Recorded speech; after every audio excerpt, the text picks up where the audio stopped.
Okay, I'm gonna do a quick recap.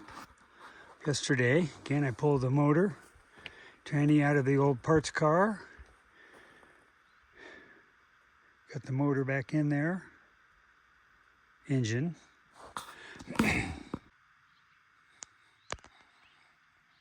Okay, I'm gonna do a quick update of what I did yesterday. Again, remove the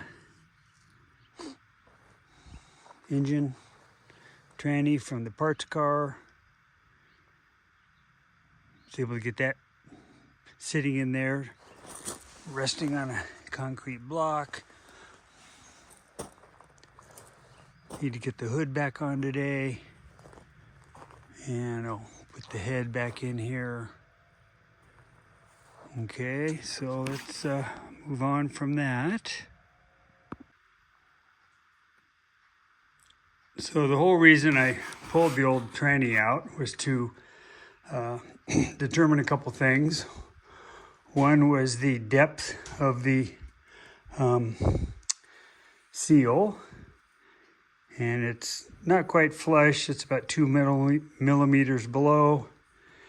And then this is where that other shim goes, right here. Okay, and that then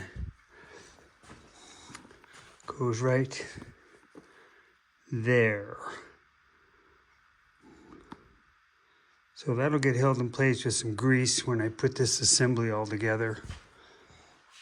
Okay, so that's huge. Got that done. And the other thing was to figure out the depth of the pilot bushing right here. And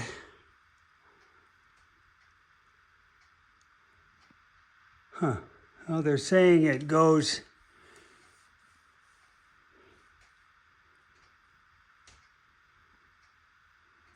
looks like he didn't pull the old one out. I thought the old one was out. So I got to pull that out and fit the new one.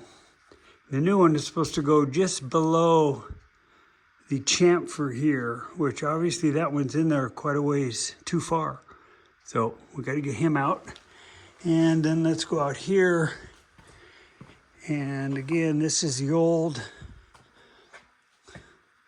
transmission from the parts car.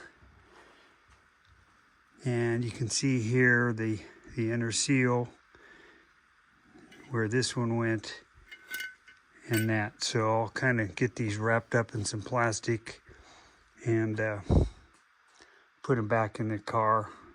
Just throw them in the interior of the old car. Hopefully you don't need these. But if I ever have to rebuild the Trany, there it is.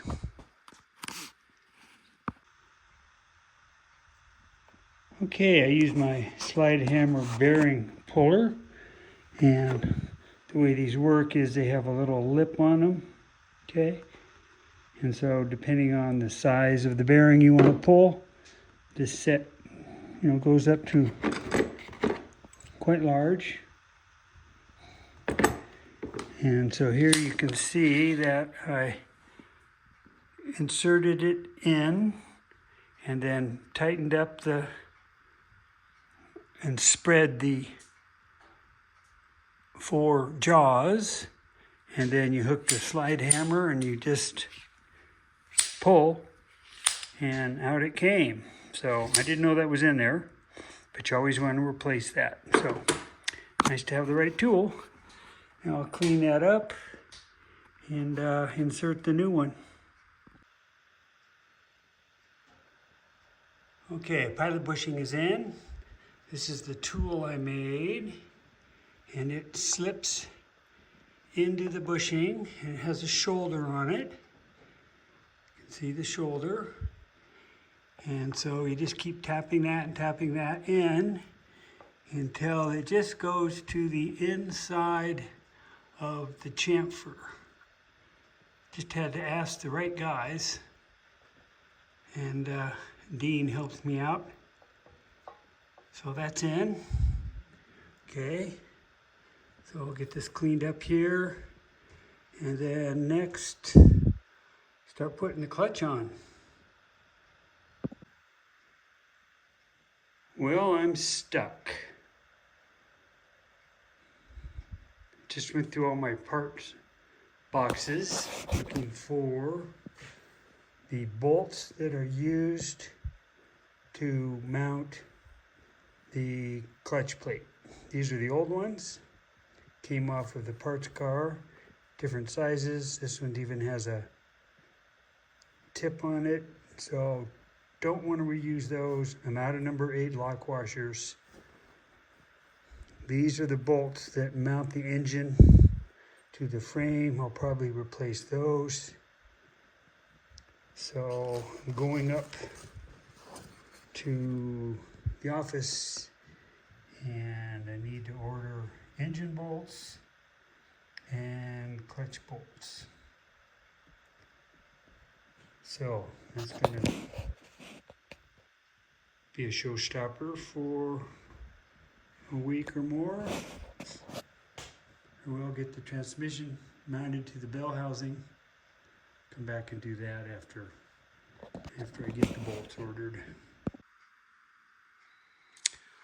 Okay, like I said, I'm stuck on the clutch because I don't have the bolts.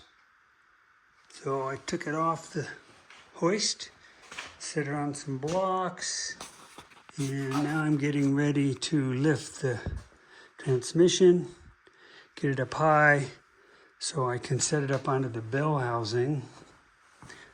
What's interesting on the bell housing is the gasket just kinda, I guess I can stretch it. Gonna be a little interesting getting that on. And then this is that washer, here's this one. So that should be lubed from in here, and this one will get lubed here. So it should be good to go. I might put a little grease on there. Certainly put some grease on here, or oil. So that's what I'm working on. Okay, how's it hanging? So the gasket surfaces are gooped, and I'm gonna get help to align this, and we'll see if we can get this gasket in. Okay, I was able to get that lined up with that gasket. It did stretch. Bolts are in. Now I have to tip it over and torque those bolts. Let's see here, pressure plate, bell housing to Trany, 20 to 30 foot-pounds. Darn it. So spec said 20 to 25, so I set it to like 26, and I had a bolt break off. So I've got some work to do. Darn it.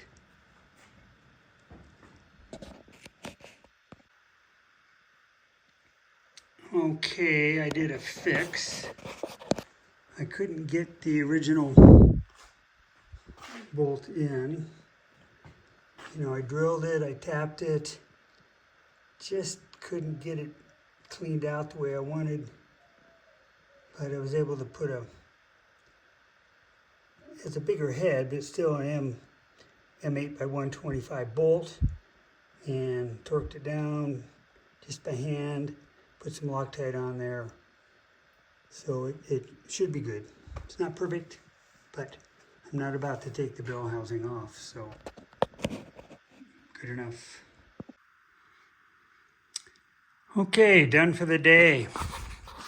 We got the transmission mounting bracket, part 1 of 2.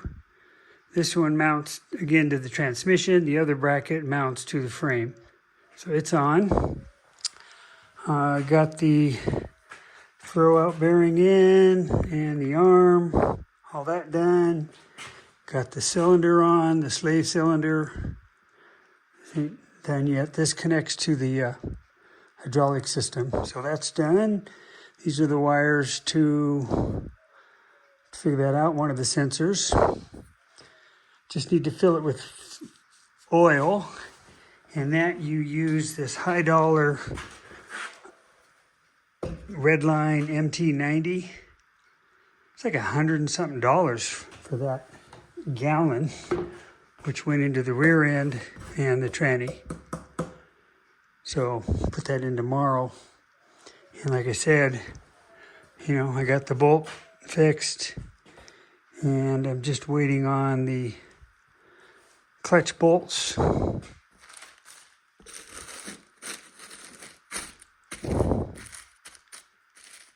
sure, tranny mounting bolts, really. These might have been the clutch bolts right here. I bet they are.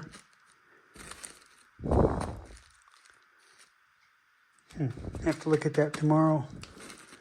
Okay. These were the old clutch bolts.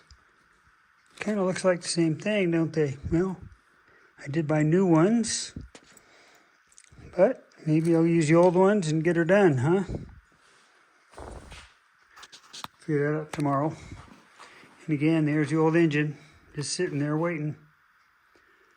So time to go eat, and it's Wednesday, which is Hillsboro Fire Training Wednesdays for the recruits from 5 to 7. So I'll be leaving shortly for that. Just need to go change my clothes. So end of the day. There you go.